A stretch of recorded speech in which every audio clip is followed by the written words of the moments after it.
bonjour à toutes et tous. Merci à la PSG de cette invitation et aux archives de nous accueillir.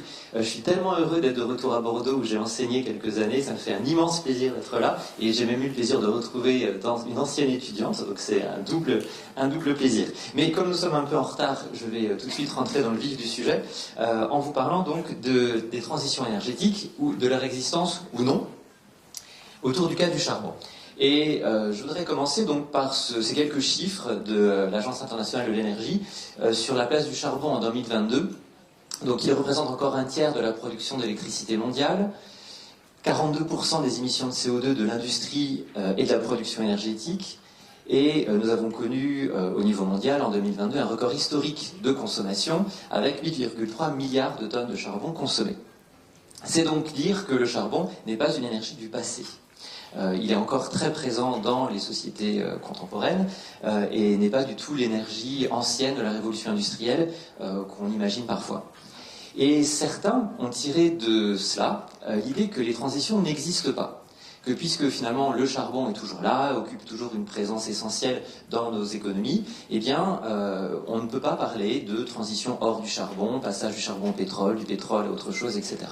C'est notamment les idées de Jean-Baptiste Fressoz, dont je vais beaucoup vous parler parce que c'est un historien très important en matière de réflexion sur les questions de transition énergétique, parce qu'il est l'un des principaux historiens qui contestent l'existence d'une transition. C'est pour ça évidemment que je voulais vous présenter un peu ses travaux, et je peux même vous annoncer un scoop, c'est la parution l'année prochaine d'un ouvrage qu'il a fini d'écrire, qui s'appelle Sans transition, d'où le titre que j'ai choisi pour cette communication, en Sans transition. Et donc je vais essayer de vous présenter, j'espère ne pas trahir sa pensée, quelques-unes de ses idées principales et dont je débattrai tout à l'heure. Donc, pour lui, voilà, cette question de transition est un nuage de fumée qui nous empêche de réfléchir aux vrais problèmes posés par les émissions de gaz à effet de serre, et donc il faut sortir de cette idée d'une transition. D'autres, dont je suis, militent au contraire pour l'existence de transition énergétique, mais je ne suis pas seul. Il y a beaucoup d'ouvrages qui le font. Je voulais juste vous citer cet ouvrage de Pierre Lamarre et Nicolas Stoskopf, La transition énergétique, un concept historique, dans lequel d'ailleurs ils ne définissent pas vraiment la transition énergétique. Ils sont assez prudents, ils évoquent le passage à d'autres comportements, l'inscription dans le temps long, le rôle des entreprises évidemment, des consommateurs, etc. Bon, mais en attendant, ils questionnent eux aussi donc la pertinence de ce concept de transition énergétique. Donc dans cette communication, je voudrais vous montrer un petit peu les enjeux et les aboutissants de ce concept et les problèmes qu'il pose. Donc d'abord, essayons de nous mettre d'accord sur les termes, ce qui n'est pas évident ici, sans doute le plus compliqué. Donc, Jean-Baptiste Fressoz, vous l'aurez compris, donc, estime que la transition n'existe pas dans la mesure où elle est comprise comme une substitution d'une énergie à une autre. Si on considère que, encore une fois, on est passé du charbon au pétrole, puis du pétrole à, je sais pas, l'électricité ou le nucléaire, et puis avant du bois au charbon, on se trompe. On n'est pas du tout dans une réalité historique, mais dans une reconstruction. Et il dit ceci, la citation est un peu longue, mais elle me paraissait assez forte. La mauvaise nouvelle, pour nous qui souhaitons entrer dans une transition hors du charbon et des énergies fossiles, est que si l'histoire nous apprend bien une chose, c'est qu'il n'y a en fait jamais eu de transition énergétique. On ne passe pas du bois au charbon, puis du charbon au pétrole, puis du pétrole au nucléaire. L'histoire de l'énergie n'est pas celle de transition, mais celle d'addition successive de nouvelles sources d'énergie primaires. Alors, qu'est-ce qu'il entend par là? Tout simplement, ce que je vous ai montré au tout début avec mes chiffres sur le charbon, que le passage au charbon n'a pas entraîné une diminution de la consommation de bois, mais une augmentation, que le passage au pétrole n'a pas entraîné une diminution de la consommation de charbon, mais une augmentation, et que donc on est toujours dans une addition, une accumulation de consommation énergétique, et pas dans une substitution d'une énergie à une autre. Ce qui est vrai. Là, sur ça, il y a, en tout cas au niveau mondial, et on y reviendra justement sur cette question des échelles, c'est tout à fait juste. Il met donc en avant l'idée de symbiose énergétique. Ça, Jean-Baptiste Fressoz est très fort pour imaginer des concepts utiles et importants. L'idée des symbioses, c'est le fait que le développement d'une énergie s'appuie sur une autre. Alors, il a un exemple qui est assez parlant, disant que pour pouvoir extraire du charbon, des mines et du sol, il faut des étais en bois, et que l'Angleterre de la fin du XIXe siècle n'a jamais consommé autant de bois donc à cette période-là, parce qu'elle en a utilisé énormément, encore une fois, pour des étais ou pour construire les mines et les soutenir. Et que donc le bois est nécessaire à l'exploitation de l'énergie du charbon. Autre exemple qu'il donne, le pétrole. Pour construire des raffineries, des pipelines, des tankers, il faut de l'acier. Et l'acier a besoin de charbon pour être créé, pour être produit. De la même manière, il faut, quand vous voulez utiliser du pétrole, donc de l'essence dans une automobile, eh bien, il faut du charbon pour faire les matériaux nécessaires pour la construction de cette automobile. Donc là encore, le charbon se développe en fait parallèlement avec l'usage du pétrole. Et alors, il y a même un chiffre que je n'ai pas noté, mais enfin une mesure qui est de dire que dans l'entre-deux-guerres, je pense que c'est faux aujourd'hui, mais la quantité de charbon nécessaire à la construction d'une automobile est supérieure à la consommation de pétrole de cette automobile au long de sa vie. Donc encore une fois, une idée qu'on est vraiment dans une accumulation et pas du tout dans une substitution.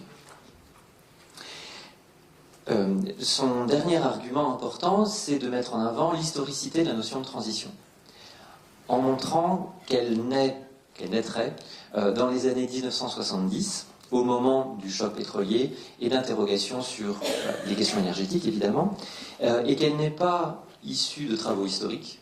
Ce ne sont pas des historiens qui ont dit qu'il y a eu des transitions énergétiques.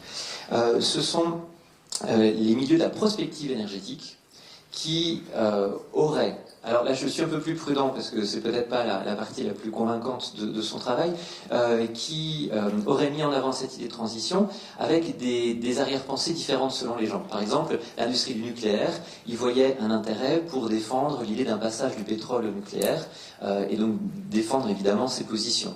Le pétrole, dans un moment où on commençait à s'inquiéter des émissions de gaz à effet de serre, les majors de pétrole disaient oui, on va rentrer dans une transition hors du pétrole, mais ça va prendre du temps et c'est pas grave parce que c'est normal, une transition ça prend du temps.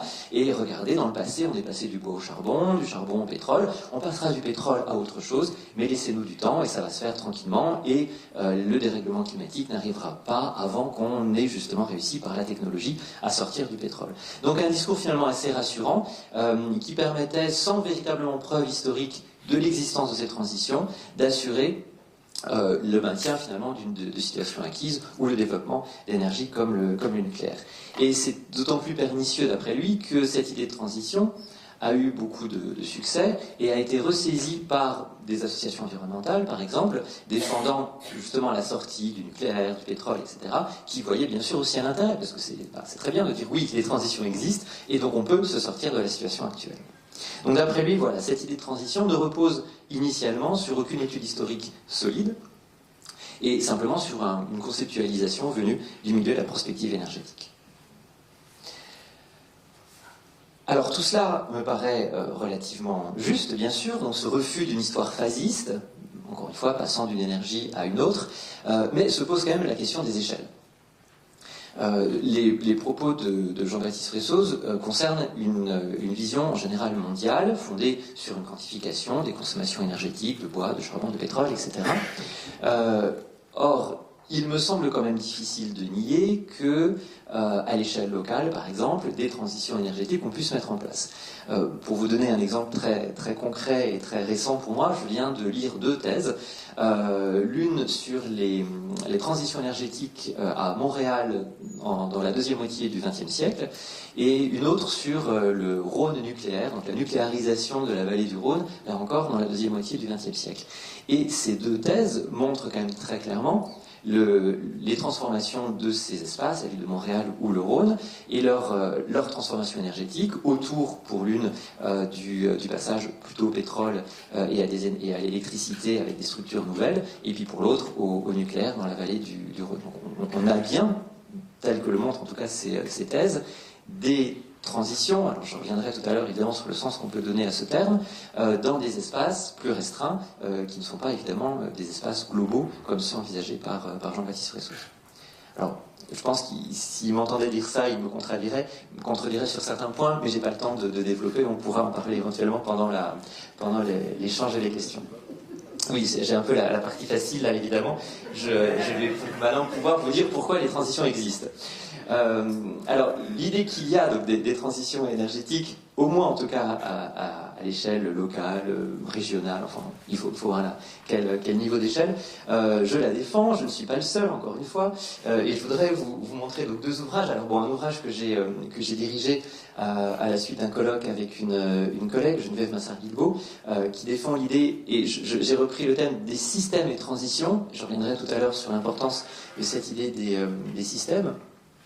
Donc ça c'est un ouvrage qui est paru en 2019 et un ouvrage très important en histoire de l'énergie qui est la première grande histoire de l'énergie qui a été proposée en 1986 dans sa première version et il y a eu une nouvelle édition plus récente autour de ces trois chercheurs, Jean-Claude Deberge, Jean-Paul Deliage et Daniel Emery, une histoire de l'énergie. Elle s'intitulait initialement Les servitudes de la puissance, qui était un titre je trouve absolument magnifique.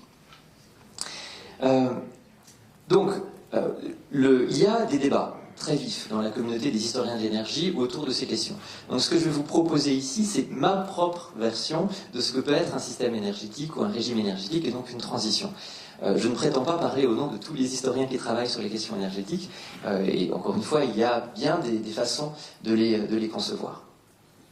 Alors voici comment il me semble, on peut comprendre le système. Et je pense que c'est important de penser des systèmes pour pouvoir penser les transitions. C'est pour ça que je passe par cette étape-là, parce que la question du système me permet de défendre justement l'existence de transitions. Un système énergétique, à mon sens, et là encore je l'ai évolué, mais c'est pas tout à fait comme ça que je l'avais perçu au départ, est un système technique qui permet l'exploitation de certaines sources d'énergie, c'est-à-dire leur captation, leur transformation, leur production, si on considère l'électricité par exemple, leur transport et leur consommation. Alors c'est pas tout à fait ainsi par exemple que Deberge, Deliage et Emery la présentent parce qu'ils ont une vision assez marxiste en fait de ces questions et rajoutent dans cette idée d'un système technique l'idée des systèmes sociaux d'appropriation de l'énergie. Bon. Moi j'en reste pour l'instant à l'idée d'un système technique. Donc tout simplement un moulin à eau. Eh bien, il faut construire le moulin, il faut construire des canaux pour amener l'eau, faire tourner la roue. Il faut éventuellement ensuite trouver des moyens de déplacer la farine dans les centres de consommation, etc. Les centrales électriques, évidemment, sont l'exemple même d'un système technique énergétique. Vous avez besoin, là encore, de créer une centrale, d'amener la source d'énergie, que ce soit énergie hydraulique ou thermique, d'avoir des transformateurs, des pylônes, des câbles, de nouveau des transformateurs pour amener l'électricité dans les foyers, etc. Bon, vous voyez le dessin, un système donc essentiellement technique. Je trouve très intéressant, pour réfléchir à ce concept de système technique, l'idée avancée par Deberge, Deliage et Emery de trois concordances. Une concordance de qualité, de temps et de lieu. La concordance de qualité, c'est qu'il vous faut un convertisseur qui soit adapté aux sources d'énergie que vous avez. Bon, c'est une évidence, mais on a eu du charbon pendant très longtemps, utilisé dans des cheminées, mais il a fallu le développement des machines à vapeur au XVIIIe siècle pour pouvoir l'utiliser autrement dans l'industrie. Il y a eu une concordance ici entre une source d'énergie et un convertisseur. Il faut une concordance de lieu pour pouvoir entre le lieu de production et le lieu de consommation. Ce qui est compliqué parfois. Par exemple, vous pouvez décider de produire l'électricité là où est la source d'énergie. Pardon, je dis l'électricité, l'énergie, mais mettons l'électricité là où est la source d'énergie, et ensuite la transporter vers les lieux de consommation. Vous pouvez aussi, inversement, décider d'amener la source d'énergie au lieu de consommation.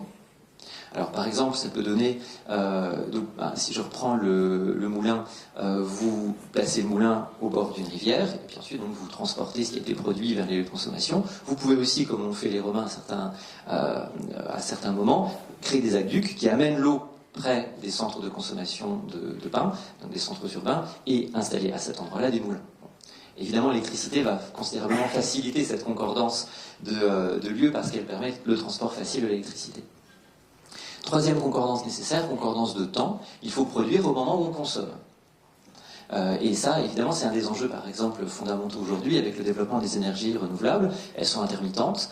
On a des problèmes de stockage de l'électricité. Donc, comment on fait pour assurer une production au bon moment d'une électricité, en l'occurrence, dont on a besoin, et qui ne correspond pas toujours, évidemment, avec les moments de production.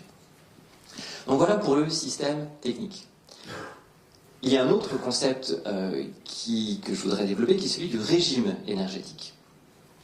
Et au départ, j'avoue que j'avais un peu confondu les deux. Maintenant, j'essaie de les distinguer parce que je trouve que c'est plus clair. Le régime énergétique serait un ensemble de structures techniques. Donc, il intégrerait le système énergétique, économique, social, culturel, qui accompagnent l'usage de certaines énergies. Alors vous voyez que là, je suis quand même très très flou, très général, tout à fait volontairement, parce que je veux absolument éviter, et ça j'en parlerai tout à l'heure aussi, l'idée d'un déterminisme énergétique.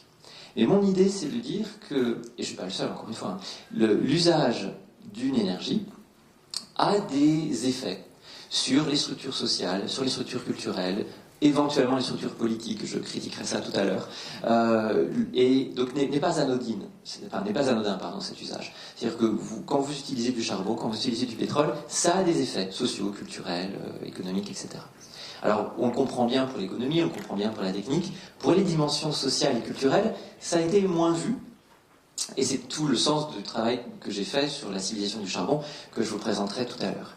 Mais ça me paraît important parce que ça permet d'éviter de considérer les acteurs historiques comme des êtres purement rationnels.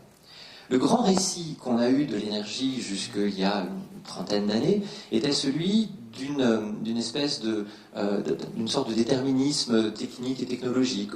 On est passé au charbon parce que c'était une énergie plus puissante et plus dense énergétiquement. Puis ensuite, on est arrivé au pétrole parce qu'on a eu des innovations qui ont permis de l'utiliser, et sans véritablement contestation, et par une espèce de rationalité qui faisait que ah oui, le pétrole c'est mieux que le charbon, donc on va utiliser le pétrole. Bon, on est sorti de ça heureusement. Et on a plutôt mis en avant le rôle des passions, des modes, des combats aussi, politiques ou économiques, entre acteurs pour imposer l'usage d'une énergie ou d'une autre.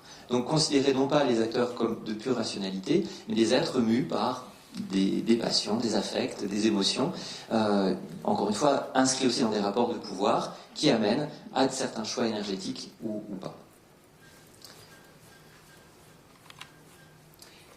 Dans ce cadre-là, et excusez-moi, je regarde quand même pour que le temps, je le maîtrise, la transition n'est pas la substitution d'une énergie à une autre, et ça, je rejoins tout à fait Jean-Baptiste Fresso sur ça, mais le passage d'un système ou d'un régime, là encore, bien sûr, il y a des questions à se poser, à un autre.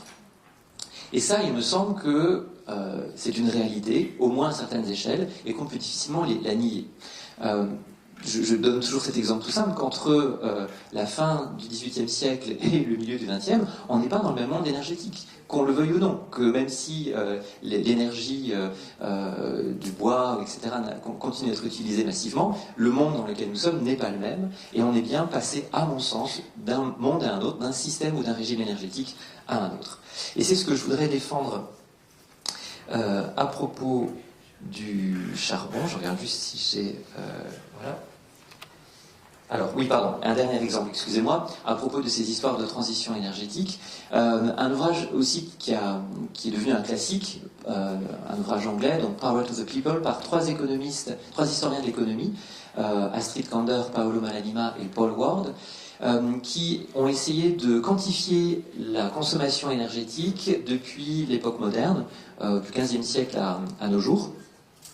Ce qui est un ouvrage, donc il y a un travail absolument gigantesque et tout à fait essentiel, et qui, dans une perspective donc plutôt du coup d'histoire économique et technique, ont montré qu'il existait ce qu'ils appellent des blocs de développement économique.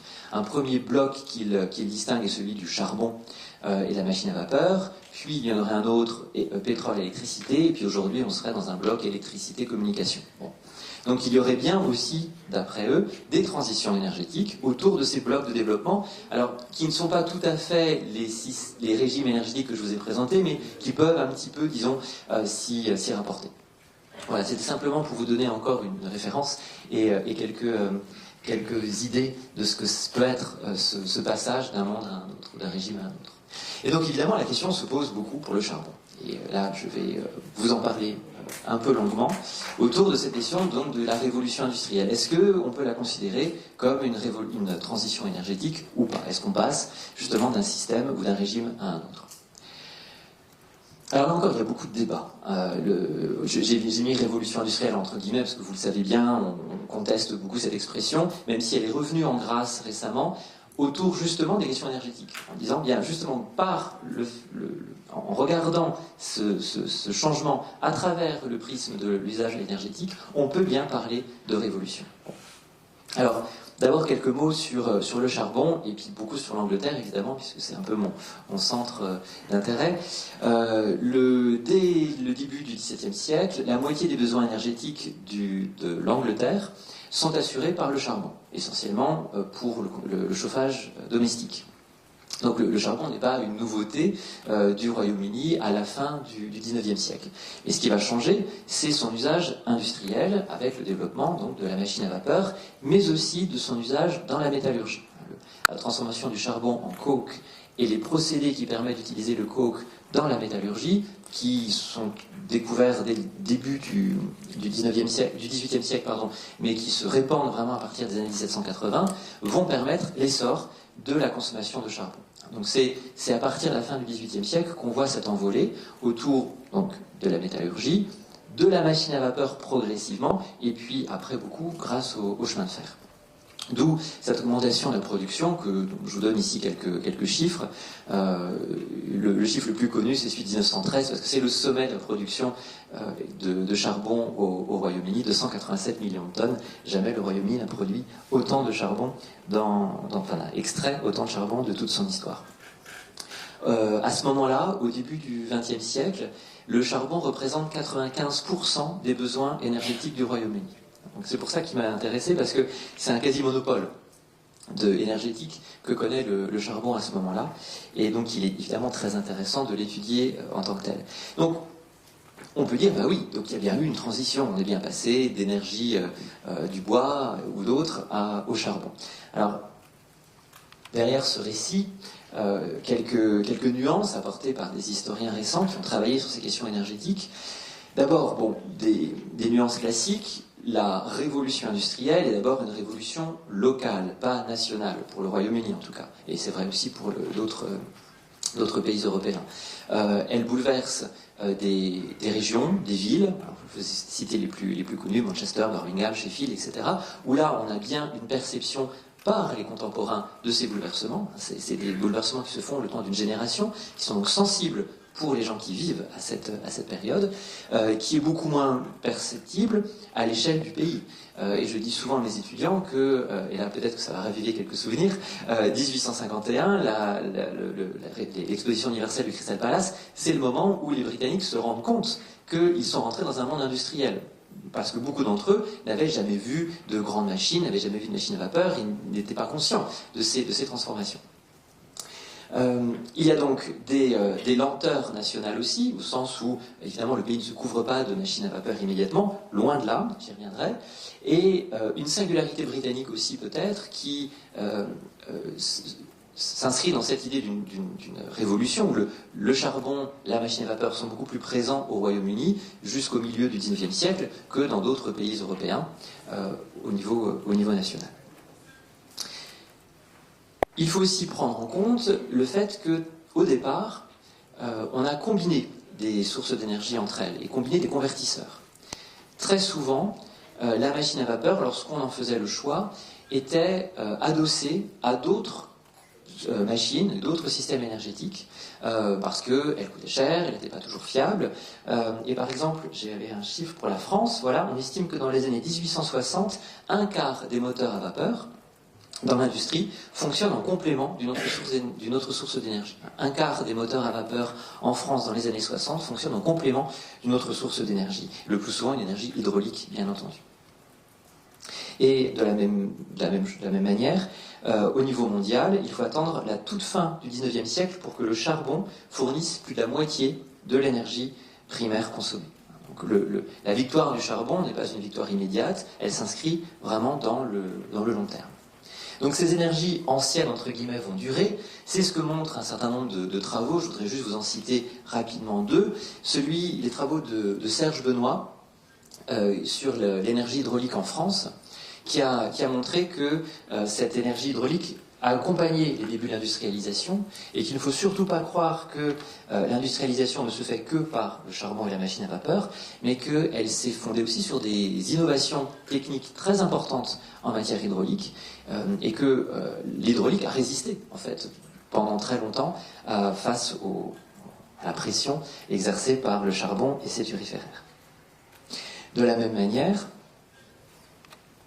François Jarige, dans excusez-moi, je suis un peu stressé, la Ronde des Bêtes, qui est un ouvrage qui vient de paraître aux éditions La Découverte, ouvrage issu de son habilitation, et François Jarige est quelqu'un d'époustouflant par son intelligence et sa production, a travaillé sur la place du moteur animal dans la France du XIXe siècle et montré à quel point ce moteur animal était encore courant et lui aussi a accompagné les débuts de l'industrialisation. Et c'était un moteur, j'utilise le terme exprès, un moteur souple, peu cher, assez fiable, qui ne nécessitait pas de gros investissements comme la machine à vapeur et qui donc répondait à des besoins très importants de nombre de petites industries qui étaient tout aussi importantes que les quelques grosses usines auxquelles on pense immédiatement lorsqu'on pense au charbon et à la machine à vapeur. Enfin, dernier point, la question des services énergétiques. Je vous parle beaucoup de chiffres, de quantification, mais il faut prendre en compte aussi l'utilité de l'usage de certaines énergies qui dépassent leur simple quantification. Par exemple, si je reprends l'ouvrage de Power to the People de Ward, Malanima et Kander, il montre qu'à la toute fin du XVIIIe siècle, l'énergie animale représente 95 ou 96% des besoins énergétiques des sociétés européennes. Et disons que du coup, les 4% qui restent, c'est l'énergie hydraulique et l'énergie des moulins à vent et à eau. Bon. Donc on se dit, bah oui, les moulins à eau et à vent, ça sert quasiment à rien. C'est rien, c'est 4% de l'énergie consommée. En fait, on sait bien qu'ils sont totalement essentiels, bien entendu, pour les sociétés en question. Et que donc, ne considérer que la dimension quantitative de l'énergie est trompeur, en fait, empêche de comprendre aussi l'utilité de certaines ressources énergétiques dans les sociétés considérées. Un autre exemple donné par Jean-Baptiste Fressos, décidément, je vous en aurais beaucoup parlé, il montre que la bougie, par exemple, est une invention du XIXe siècle, en tout cas elle est considérablement perfectionnée au XIXe siècle, et bien entendu, là encore, représente rien du tout en termes de consommation énergétique, mais est absolument essentielle pour le quotidien des habitants de cette période. Alors, est-ce qu'on est rentré dans un nouveau régime énergétique, malgré tout, au XIXe siècle avec le charbon? Oui, enfin en tout cas, c'est ce que je voudrais défendre. D'un point de vue économique, il y a des débats, là encore, à ce propos. L'historien britannique, qui est un des grands historiens de l'économie, Anthony Riley, je ne sais jamais trop comment prononcer son nom, dans cet ouvrage qui est devenu aussi un classique, Energy and the English Industrial Revolution, paru en 2010, défend l'idée qu'on est bien passé, il y a bien eu une transition énergétique, et que l'usage des énergies fossiles, le charbon, a permis de sortir des contraintes des sociétés modernes liées à l'accès à l'énergie, qui était essentiellement la terre, l'énergie tirée du sol, et l'énergie animale. C'est-à-dire qu'il y avait des contraintes très fortes qui pesaient sur les sociétés d'Ancien Régime, des contraintes énergétiques qui les empêchaient de dépasser un certain seuil de production, un certain seuil de développement, et que le charbon a permis de casser ce seuil. Et il a un schéma que je trouve très intéressant, que je vous montre tout de suite, qui est celui-ci, parce que je trouve qu'il est très parlant, je le montre souvent à mes étudiants. Ici, il indique donc l'évolution de l'énergie par tête, per capita par tête, avec le temps. On pourrait en fait, plutôt que l'énergie par tête, mettre aussi la consommation, parce que la production de biens, ce serait la même chose en gros. Dans les sociétés prémodernes, d'après lui, on oscille autour d'un équilibre, avec un seuil qu'on n'arrive pas à dépasser parce qu'on est contraint par les ressources énergétiques dont on dispose. Alors bien sûr, on peut toujours produire un peu plus, améliorer un petit peu le rendement de certaines terres, mais il y a un moment, on est limité. D'où cette courbe un peu sinusoïdale des sociétés prémodernes, qui correspond aussi, encore une fois, à une quantité de production qu'on pourrait avoir. Avec l'entrée dans la modernité fossile, cette contrainte explose. Et on peut toujours plus, tant qu'on a bien sûr des sources fossiles, quelles qu'elles soient, produire plus et consommer plus d'énergie par tête. Et on est encore là-dedans. C'est-à-dire ça, c'est la courbe du PIB en fait. C'est la production toujours plus chaque année qui nous amène à la situation où nous sommes. Donc je trouve que c'est un schéma qui est très parlant pour concevoir le changement justement de trajectoire économique et sociale en fait, dans laquelle la modernité fossile nous fait rentrer.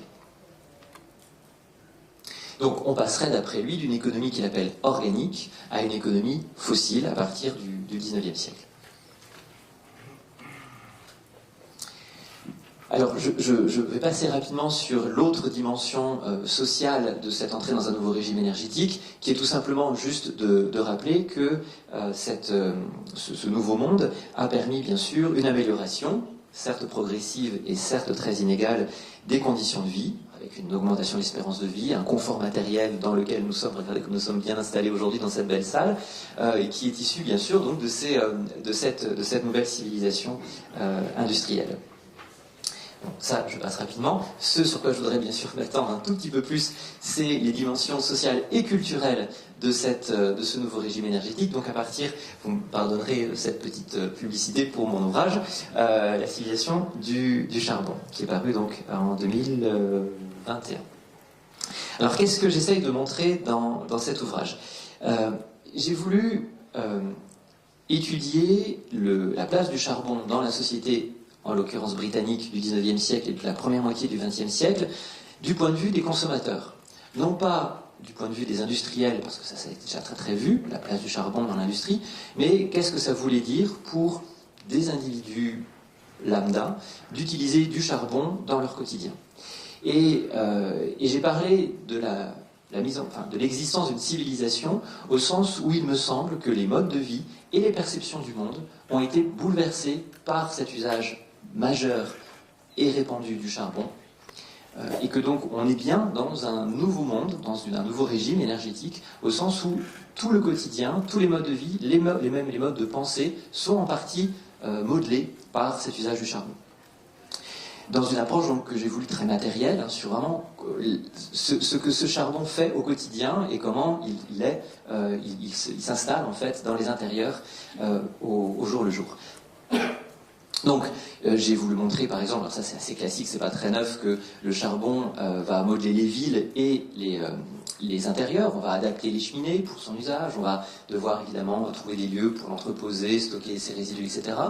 J'ai voulu montrer, c'était un peu plus neuf et un peu plus difficile, et je suis un peu sur une corde raide d'histoire culturelle ici, montrer qu'il change les perceptions du temps, de la façon dont on se situe dans le monde et dans une temporalité, et notamment, c'est ce que j'ai marqué en bas, c'est le moment, il me semble, où on commence à voir poindre l'idée d'une équivalence entre le niveau de consommation énergétique et le degré de civilisation. C'est pas quelque chose qu'on avait auparavant, et là on voit poindre le fait que plus vous consommez d'énergie, plus vous êtes dans une société civilisée. Et c'est quelque chose qui est formalisé par un anthropologue dans les années 1940, mais qui est déjà présent dans la société victorienne du 19e siècle. Et j'ai voulu également essayer de voir comment cette consommation induit des pratiques particulières. On doit apprendre à faire un feu de cheminée, à l'entretenir, à cuisiner au charbon, et visiblement, c'était pas la tarte. Et ces pratiques explique aussi les résistances au changement. C'est-à-dire qu'il y a une routine qui s'installe, et quand vous êtes une cuisinière, une femme au foyer, une employée de maison, devoir vous adapter à d'autres modes de cuisson, à d'autres modes de chauffage, etc., suppose une déqualification de ce que vous saviez et la nécessité d'un nouvel apprentissage. Et explique donc aussi des réticences et des résistances à l'arrivée de nouvelles formes d'énergie. Donc, je vois que le temps vraiment file, donc je ne vais pas aller m'étendre plus, mais vous voyez un petit peu l'idée, donc montrer que du coup, il y a bien eu un changement, à mon sens ici, un monde nouveau qui s'est installé au niveau du Royaume-Uni, évidemment, je ne dis pas forcément qu'on est dans un nouveau régime énergétique mondial, mais au niveau national, en tout cas, il me semble qu'on a bien eu un changement. Oui, et ce changement, et quand je vous parlais des représentations et des façons de concevoir les choses, qui me paraît très important, cette importance des imaginaires, François Jarige et Alexis Vrignon ont dirigé un ouvrage qui s'appelle Face à la puissance, dont voici la couverture, et dans lequel ils disent beaucoup de choses. C'est un ouvrage tout à fait essentiel. C'est une autre histoire de l'énergie, si vous voulez, qui est vraiment très importante et très bien faite. Ils reprennent une idée qu'on voit aussi dans la thèse d'une autre historienne qui s'appelle Anaëlle Marek, l'idée que avec l'entrée dans le régime fossile, on est dans une forme d'attente d'une production d'énergie massive, à bas coût, dont on ne peut plus se priver. Et que dès lors, il faut distinguer énergie renouvelable et énergie alternative, parce que certaines énergies renouvelables peuvent s'inscrire dans ce schéma productiviste qui est celui d'une production massive, encore une fois à bas coût. Par exemple, vous construisez d'énormes barrages hydrauliques pour produire de l'hydroélectricité. On n'est pas tout à fait ici dans une énergie alternative. Eux, ils proposent l'idée qu'il pourrait exister des alternatives de production à des niveaux plus locaux, avec des rendements plus faibles, une attente pas forcément de continuité de production énergétique, etc. Et que l'alternative, elle serait là. Il faudrait sortir dès lors d'un modèle, encore une fois, uniquement productiviste, et assis sur cette idée, encore une fois, d'une consommation toujours massive, toujours croissante d'énergie. C'était juste une petite incise. Pour finir, quelques précautions méthodologiques, alors sur lesquelles je passerai rapidement. Vous avez peut-être entendu parler de cet ouvrage qui s'appelle Carbon Democracy de Timothy Mitchell, dont on parle beaucoup et ça m'agace, parce que Timothy Mitchell prétend que la démocratie politique serait née avec l'usage du charbon et que le passage au pétrole aurait été poussé par les États-Unis pour empêcher les mineurs d'avoir un pouvoir de pression sur la société et donc les gouvernements, puisqu'évidemment, dans un régime mené par le charbon, eh bien, vous bloquez l'approvisionnement en charbon, eh bien, vous mettez la société à bas, et donc il fallait empêcher ce pouvoir des mineurs de s'exprimer, et donc on est passé au pétrole. Bon, je résume un peu, là, je caricature vraiment, mais enfin, c'est quand même un peu l'idée. Et le problème, c'est que ça ne marche pas, en fait. C'est que ni sa première idée que la démocratie arriverait par le charbon, parce que aucune des grèves, en tout cas au Royaume-Uni, et c'est quand même son exemple principal, aucune des grèves menées par les mineurs au Royaume-Uni n'ont eu pour but d'abord d'imposer la démocratie politique. Elles avaient des buts de progression de leur salaire, de leurs conditions de travail, etc.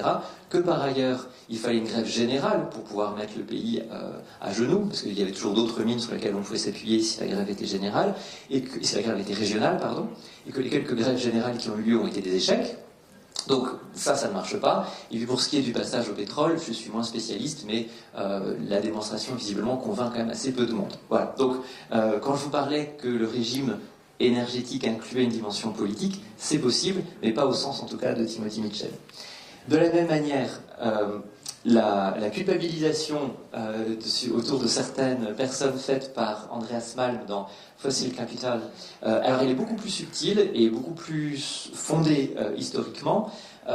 Il s'attarde beaucoup sur la façon dont les industriels du textile en Angleterre sont passés au charbon.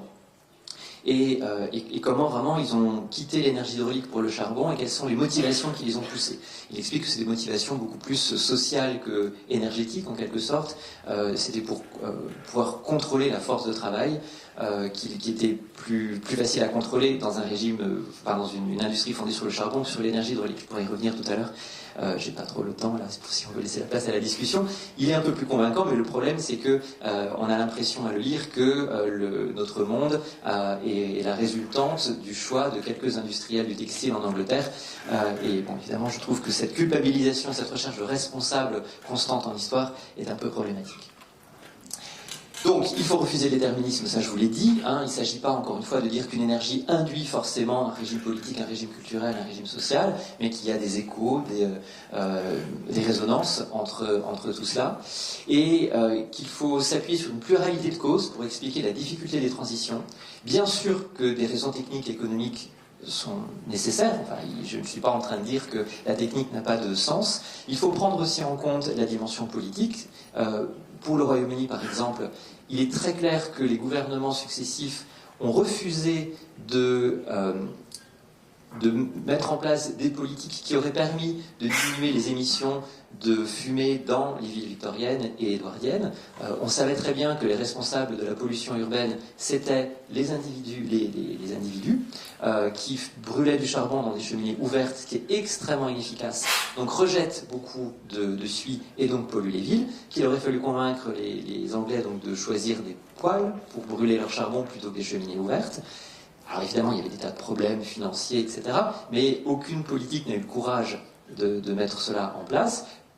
Donc prolongeant cette pollution des villes jusqu'au fameux Great Smog de 1952, c'est 8 à 12 000 morts. Et là, quand même, on s'est dit, bon, on va faire quelque chose. Et donc le politique a un rôle à jouer et, à mon sens, doit anticiper sur les évolutions sociales pour pouvoir permettre justement des transitions ou en tout cas des évolutions énergétiques. Et puis il faut prendre en compte ces dimensions sociales et culturelles.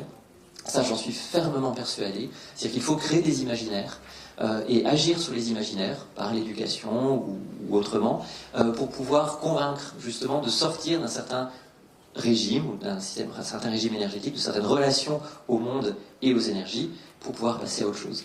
Et j'en veux pour preuve, et ce sera vraiment la fin, cette très belle ampoule qu'on appelle la Centennial Light, qui est une ampoule qui a été installée dans la caserne des pompiers de Chicago en 1901 et qui brûle encore. Et je trouve que c'est un très très bel exemple parce que donc on a ici imaginé à ce moment-là donc une ampoule durable, je ne sais pas comment le dire autrement, mais dont on comprend bien que d'un point de vue économique elle n'avait aucun sens parce qu'elle allait vendre des choses qui durent un siècle.